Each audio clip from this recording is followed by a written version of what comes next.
Whether you're aiming to create lush reverb spaces or prefer to keep things nice and up close, managing your reverb effectively in your mixes will be a game changer to making them sound polished and professional. So in this video, we are giving you 10 must-know tips for managing and adding creative effects to reverb in your mixes. If you haven't tried these before, we hope you do, and let me know in the comments below if there's any tips that I've missed. I'd love to know how you manage and utilize reverb in your mixes. I'll be using Neoverb to demonstrate, so be sure to download your free trial via the link in the description box below, and let's get straight into this video.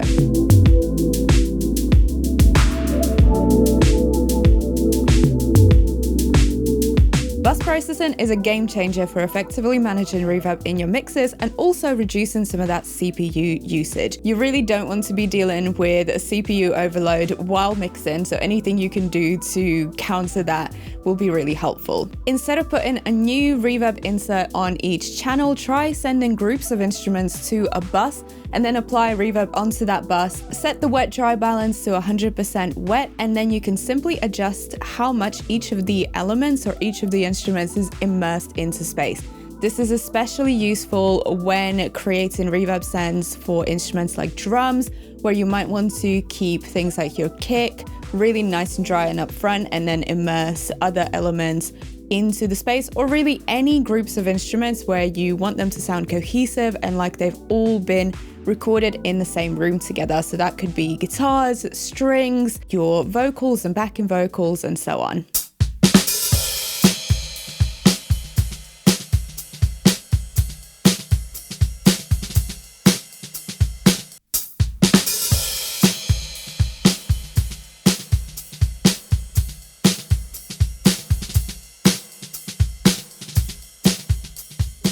Plus, this will give you the freedom to automate and manipulate elements of your reverb more easily to create excitement in your mixes, and we'll get into all of that later on in this video.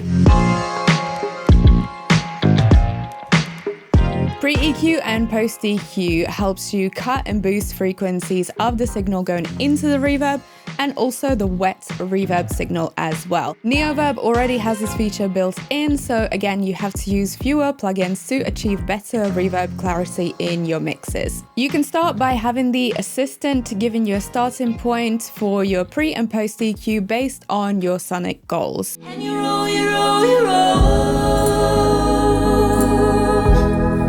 And you roll, you roll, you roll.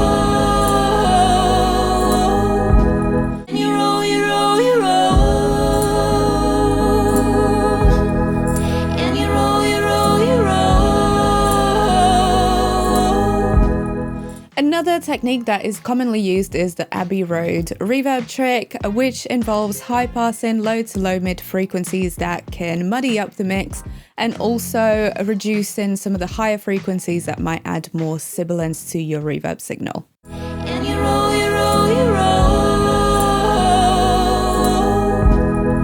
And you roll, you roll, you roll. And you roll, you roll, you roll.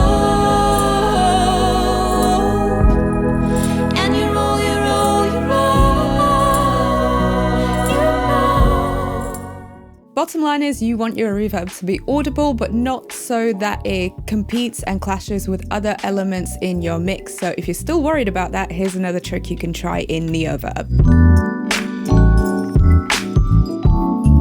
Neoverb is great for EQing frequencies building up from your wet and dry signal, but it can also identify frequencies that might be causing masking and clashing with other elements in your mix. For example, if I want Neoverb to analyze if there's any masking happening, I can choose any channel that has another iZotope plugin on it, and then all I have to do is let Neoverb work its magic and provide reverb EQ accordingly. But wait, there are even more ways you can tidy up reverb in your mixes.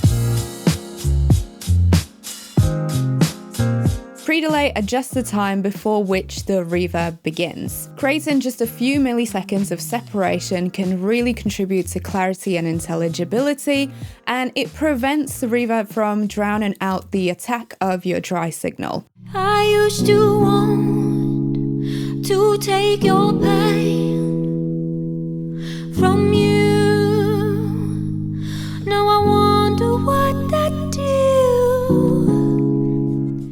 want to get really technical about it, you can use a simple formula of 60,000 divided by the BPM of your track. This will give you the pre-delay time in quarter notes, which you can then adjust to different note measures and the requirements for your track. You can also use this formula for other parameters like attack and decay times in many different applications, or you can simply enable the tempo sync function in Neoverb to sync your decay times to different note measures. Now that we have covered some of the basic ways to tidy your reverb in your mixes, let's get into some more creative techniques. One that I really like is sidechaining your reverb to your vocal. This way you can have really lush reverb tails without drowning out your vocal. To set this up, simply add a compressor onto your reverb channel and set your vocal as the sidechain. This will make the reverb duck out of the way of the vocal while leaving that lush decay at the end. I used to want to take your pain from you. Now I wonder what that do. I used to want to take your pain from you. Now I wonder what that do.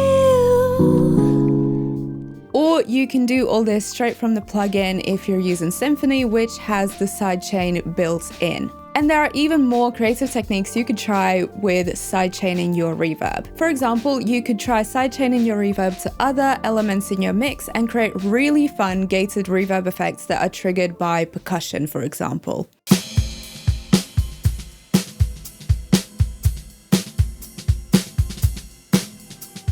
Or using gated reverb on elements like snares is a classic way to have a very lush, impactful reverb without leaving an unwanted reverb tail that could muddy up the mix.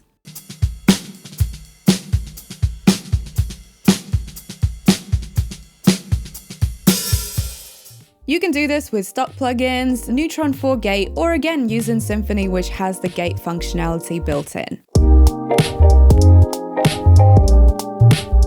Processing your reverb with effects like saturation and distortion can be a great way to add your own flavor to your reverb effects. For example, I can use trash either before or after my reverb, or both, and either create some light saturation effects or really crush and distort the sound of my reverb.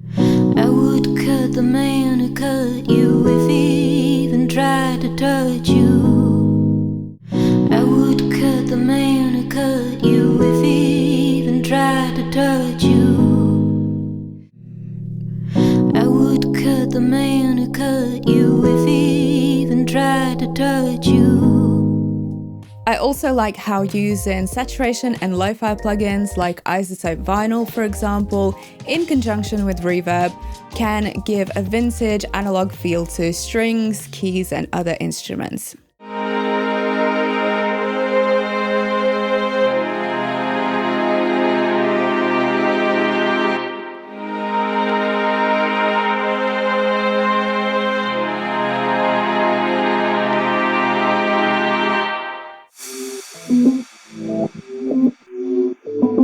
Automation is a powerful and sometimes underrated tool for adding interest, variation, and excitement to your mixes, so you can use this to also control your reverb. For example, in Neoverb, I can blend 3 different reverbs together, and I can also automate the gain of each one, and that way switch up my reverb effects throughout the mix.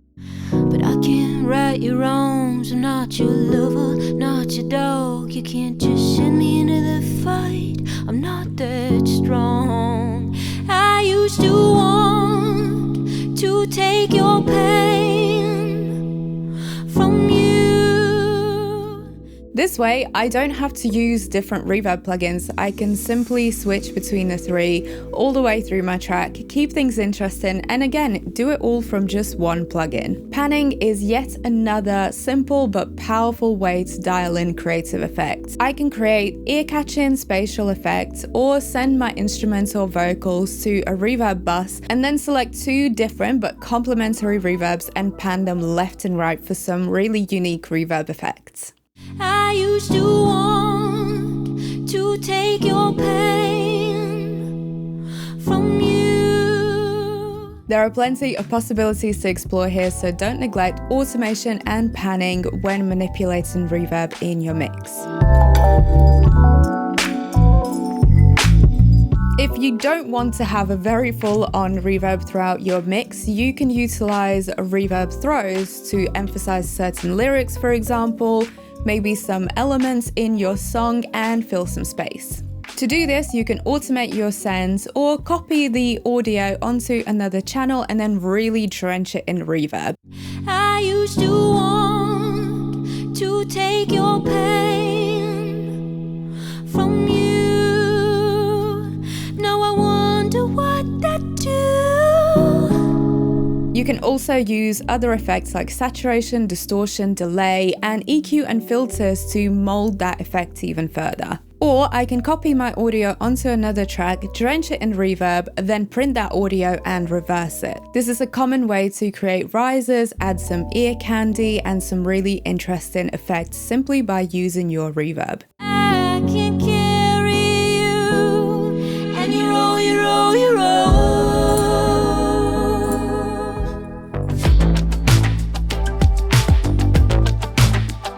Another great way to process your reverb is by pitch shifting the wet signal. I can carry you. I can carry you. This can lead to some really interesting creative effects, and again, using automation, I can even alter that pitch throughout my mix. The final tip I want to leave you with is keeping your sonic goals in mind and then working backwards from them when making decisions regarding reverb in your mixes. Think about the reverb sound that you're looking for and the type of effects that will help you get there, whether it's using plate reverbs, spring reverbs, hall, cathedral, or perhaps a standard room reverb or even unusual spaces. There are many creative and processing techniques to try, but think about the ones that will fit your mix and your production and what you're looking to achieve, and then keep these reverb tricks in mind or come back to them whenever you need to use them in a specific song. As always, thank you so much for watching this video, and I look forward to reading your favorite reverb tips, tricks, and techniques in the comments below. Please do let me know if there's any that I've missed. We also have other videos on reverb, delay, and how to manage them effectively in your mix, so don't forget to check those out and subscribe to iZotope YouTube for more mixing and production tips and tricks.